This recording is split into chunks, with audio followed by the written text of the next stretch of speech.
عزیزان گرامی، مولا کے زمانے میں چند ایسے افراد ہیں جو بہت قریب ہیں مولا سے بظاہر. نام بہت سے لوگوں کے نہیں لوں گا، مولا کی اپنی ظاہری خلافت ہے، میں دل آزاری مقصود نہیں ہے. کچھ لوگ جناب عمار یاسر کے پاس آئے. جناب عمار مولا کے بہت قریبی اصحاب میں سے بھی تھے اور مولا کے الچی تھے یا پرسنل اسسٹنٹ کہہ لیں، اب مجھے نہیں پتا آج کل اردو میں کیا الفاظ استعمال ہوتے ہیں، بہت قریبی افراد میں سے تھے. ان دونوں نے کوشش کی کہ سفارش کریں، کہا کہ ہماری ایک سفارش کر دو، ہمیں عہدہ چاہیے مولا سے. کہا کہ جانتے ہو مولا سفارش قبول نہیں کرتے، صلاحیت ہو تو میں تمہارا نام دے دیتا ہوں. کہا نہیں، تم ایک مرتبہ مولا کے سامنے کہو کہ ہم گورنر بننا چاہتے ہیں، ہم دونوں کو گورنرشپ دے دیں. کہا کہ دیکھو ظہر کے بعد آنا، جب مولا تنہائی میں ہوں گے نا تو میں اتنا کام کر سکتا ہوں کہ تم دونوں کو ملاقات کروا دوں تنہائی میں. ملاقات کرنے کے بعد یہ تمہاری ذمہ داری ہے کہ تم مولا سے خود درخواست کرو. ایک مرتبہ دونوں پہنچے، جیسے ہی بیٹھے تو ان میں سے ایک نے کہا کہ یا علی ہمیں آپ سے کچھ بات کرنی ہے. مولا نے کہا ذاتی گفتگو کرنا چاہتے ہو یا حکومت کے معاملات ہیں؟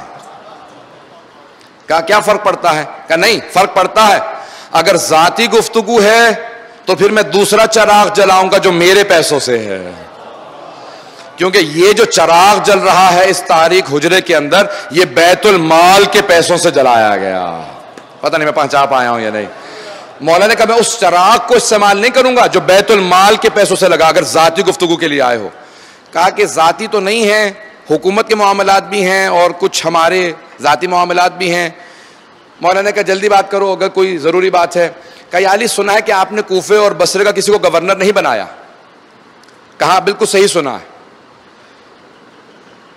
تو اب دوسرے کی طرف اشارہ کیا کہ اب تمہاری باری ہے، تم کچھ کہو.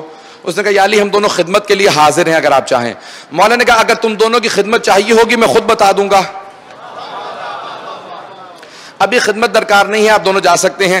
کہا یا علی اگر کوئی بھی کام ہو، کوئی عہدہ ہو جس پہ افراد موجود نہ ہو. مولا نے کہا یاد رکھو جو کوئی میرے حکومت میں عہدہ حاصل کرے گا چاہے وہ کسی کنیز کا بیٹا ہو، اگر صلاحیت رکھتا ہوگا تو عہدے پہ آئے گا،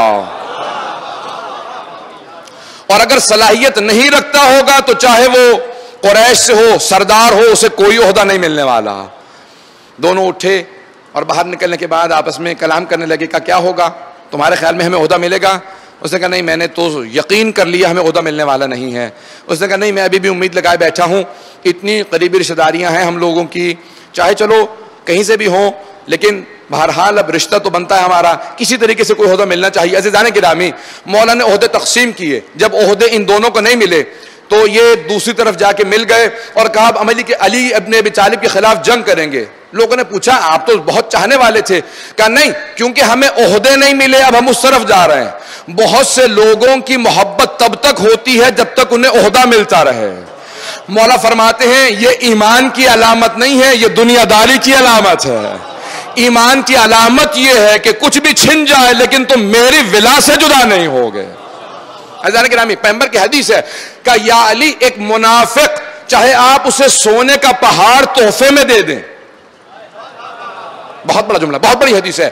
پیغمبر اسلام فرماتے ہیں یا علی اگر ایک منافق کو آپ سونے کا پہاڑ ہدیے میں دے دیں، تحفے میں دے دیں، تب بھی وہ آپ کی ولایت کا قائل نہیں ہوگا. اور جو مومن ہے اگر آپ اس کی ناک پہ تلوار بھی مار دیں گے آپ کی ولایت نہیں چھوڑے گا.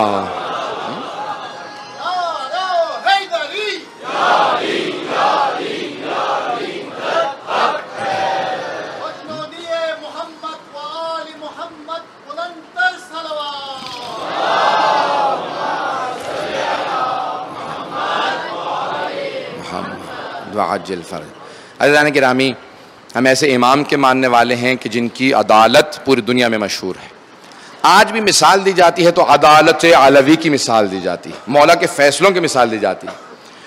جب مولا کے پاس ایک منافق نے شکایت کی ایک مومن کی، کہا یا علی آپ کہتے ہیں کہ وہ آپ کا چاہنے والا ہے. یہ خاص طور سے نوجوانوں کے لیے پیش کر رہا ہوں کہ کس طرح سے انسان کو کوشش کرنی چاہیے اپنے اندر بہتری لے کے آتا رہے. مولا نے کہا ہاں وہ میرا چاہنے والا ہے. کہا یا علی لیکن اس نے چوری کی ہے. کہا بلاؤ. جب بلایا گیا کہا تم نے چوری کی ہے؟ اب ایک مرتبہ زارو قطار رونے لگا. مولا نے کہا میں سوال کر رہا ہوں. کہا مولا میں نے چوری کی ہے. کہا جانتے ہو اقبال جرم کرنے پہ، اپنے جرم کو مان لینے سے چوری کی سزا کیا ہے؟ کہا ہاں مولا جانتا ہوں، ہاتھ کاٹ دیا جاتا ہے. مولا نے کہا پھر جانتے ہو نا کہ علی عادل ہے؟ کہا ہاں. مولا نے کہا ہاتھ نکالو. بہت زارو قطار رو رہا تھا. مولا نے کہا کس بات سے رو رہے ہو؟ چوری کرنے سے پہلے. کہا مولا مجھے ہاتھ کٹنے کا دکھ نہیں، مجھے اس بات کی اذیت ہے کہ میں نے آپ کو، کہ جو آپ مجھ سے اتنی محبت کرتے ہیں، ہر جگہ کہتے تھے کہ میں آپ کا چاہنے والا ہوں، آپ کو میں شرمندگی کا سبب بنا ہوں کہ آپ کے جو منافق دشمن ہیں وہ آج خوش ہو رہے ہیں کہ علی کا چاہنے والا شرمندہ ہو رہا. تو مولا نے ایک مرتبہ تلوار اٹھائی اور جب چلائی تو اس کی 4 انگلیوں کو کاٹ دیا. اس نے انگلیاں اٹھائیں، باہر جانے لگا. وہی منافق آیا اور اس مومن سے کہنے لگا، کہا اور علی کے قصیدے پڑھا کرو، اور علی کے فضائل بیان کیا کرو. ہاتھ کٹوا لیا نا؟ اگر ہمارا کوئی چاہنے والا ہوتا تو ہاتھ نہ کاٹتا. علی سے اتنی محبت کرتے تھے پھر بھی تم نے ہاتھ کٹوا لیا. بس یہ جملہ سننا تھا. روتے ہوئے اس نے فصیح عربی زبان میں مولا کی شان میں قصیدہ کہا اور کہا کہ میں اس علی کا چاہنے والا ہوں کہ جو عدالت کے اندر اپنے دوست کو بھی سزا دیتا ہے. جیسے ہی مولا کو پتہ چلا، مولا نے کہا دوبارہ بلاؤ. کہا کیا بات ہے؟ کہا کہ مولا کوئی بات نہیں، مجھے صرف اپنے اوپر رونا آ رہا ہے کہ میں نے آپ کو شرمندہ کیا. مولا نے کہا کہاں تیری انگلیاں؟ اس نے انگلیاں دکھائی. مولا نے کہا انگلیاں رکھ اور ہاتھ کو رکھ. جیسے اس نے انگلیوں کو ہاتھ پہ رکھا اور دوبارہ ملایا، مولا نے ہاتھ پہ ہاتھ رکھا. جب ہاتھ ہٹایا تو انگلیاں جڑی ہوئی تھی. کہا مولا آپ نے سزا کیوں دی تھی؟ انگلیاں کاٹی کیوں تھی اگر جوڑنی تھی؟ کہا وہ میری عدالت کی علامت تھی، یہ میری ولایت کی علامت ہے. عزیزان گرامی، ہم ایسے امام کے ماننے والے ہیں جنہوں نے اس طرح سے عدالت کو رائج کیا. کہا کبھی بھی بے عدالتی معاشرے میں نہ آنے پائے. جس جگہ پہ امیر المومنین گزرتے تھے کہا کہ یاد رکھو ہم عدالت، عدل و انصاف قائم کرنے کے لیے آئے. آج پوری دنیا میں ہر جگہ پہ امن کی بات کی جاتی ہے. خصوصاً اگر آپ دیکھیں گے تو عیسائی مذہب کے جتنے ماننے والے ہیں، چاہے یورپ امریکہ میں ہوں، کہیں پہ بھی ہوں، وہ سب سے پہلے امن کی بات کرتے ہیں. اکثر جگہوں پہ جب بھی برطانیہ میں مجھے دعوت دی جاتی ہے کہ بھی آئیں امن پہ کانفرنس سے آپ خطاب کریں، تو فوراً مولا کا صرف ایک جملہ تمام کی تقریروں کو ختم کر دیتا ہے، مولا کا. اور میں کہتا ہوں کہ یہ میرا نہیں ہے، یہ میرے مولا علی علیہ السلام کا جملہ.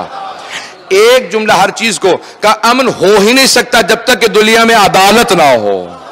جب عدالت ہوگی تو خود بخود امن آ جائے گا. امن نتیجہ ہے عدالت کا. امن ہو ہی نہیں سکتا جب تک عدالت قائم نہ ہو، عدالت رائج نہ ہو. دنیا میں عدالت رائج کرے. اور عدالت کہاں سے شروع ہوتی ہے؟ عدل و انصاف کہاں سے شروع ہوتا ہے؟ فرد سے. مجھ سے، آپ سے، ہر فرد اپنے اندر عدالت پیدا کرے. اسلام عدالت اجتماعی کے لیے ہر انسان عادل بنے. امیر المومنین نے اپنے تمام اصحاب سے کہا ہر انسان عادل بنے. گواہ کو عادل ہونا چاہیے، نماز پڑھانے والے کو عادل ہونا چاہیے، قضاوت کے لیے عادل ہونا چاہیے، مرجع تقلید کو عادل ہونا چاہیے. کوئی بھی انسان جو ذمہ دار پوسٹ پہ آئے، مقام پہ آئے، عہدے پہ آئے، اسے عادل ہونا چاہیے. مولا فرماتے ہیں عدالت بنیادی شرط ہے.